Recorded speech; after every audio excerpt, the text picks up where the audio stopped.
Hi guys 11 × 22 like করো। আলহামদুলিল্লাহ আমাদের টোটাল 8টা ভিডিওর মধ্যে 7টা ভিডিওতেই আপনারা দেখতে পাচ্ছেন যে আমাদের সেল আগের দিনের তুলনায় ইনক্রিজ করছে। সো আমরা বলতে পারি আমাদের অফলাইনটা রাইট ট্র্যাকে আছে, বাট বিষয় হচ্ছে অনলাইন। বিকজ অনলাইনে আমাদের অবস্থা খুবই খারাপ যাচ্ছিল, তারপরেও আজকে বেশ কিছু অর্ডার আছে এবং একটা ভাই অর্ডার করছে তার বন্ধুর জন্য এবং একটা কাভার লেটার সহ।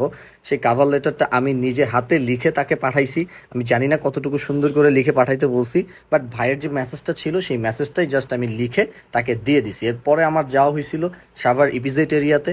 সেখানে একটা হিউজ পরিমাণ কালেকশনের ক্যাপ ছিল, অ্যাকচুয়ালি ক্যাপ না, এখানে ক্যাপের যে আলাদা আলাদা অংশ, ভাইজর বলেন, উপরে টুপি বলেন, ঠিক আছে, লক বলেন, এই জিনিসগুলো আছে।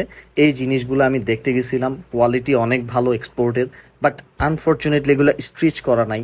সো এখন আমার উপরে একটা বিশাল গুরু দায়িত্ব এসে পড়ছে, সেটা হচ্ছে যে এই জিনিসগুলোকে, ম্যাটেরিয়ালসগুলোকে পার্ট বাই পার্ট স্ট্রেচিং করে ফ্যাক্টরি থেকে ওয়াশ করে দেন আয়রন করে আপনাদের ব্যবহার উপযোগী করতে হবে।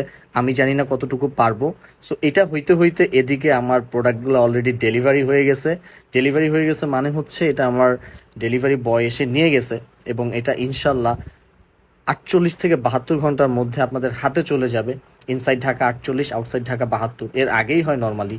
আর এই কাজগুলো আমি সব কিছু করে অনেক কুল মাইন্ডে এই জায়গাটাতে, এই একটা ব্যাকওয়ার্ড পজিশনে থেকে বিজনেসটা করতে পারতেছি আমার এই চিল্লার পার্টির জন্য।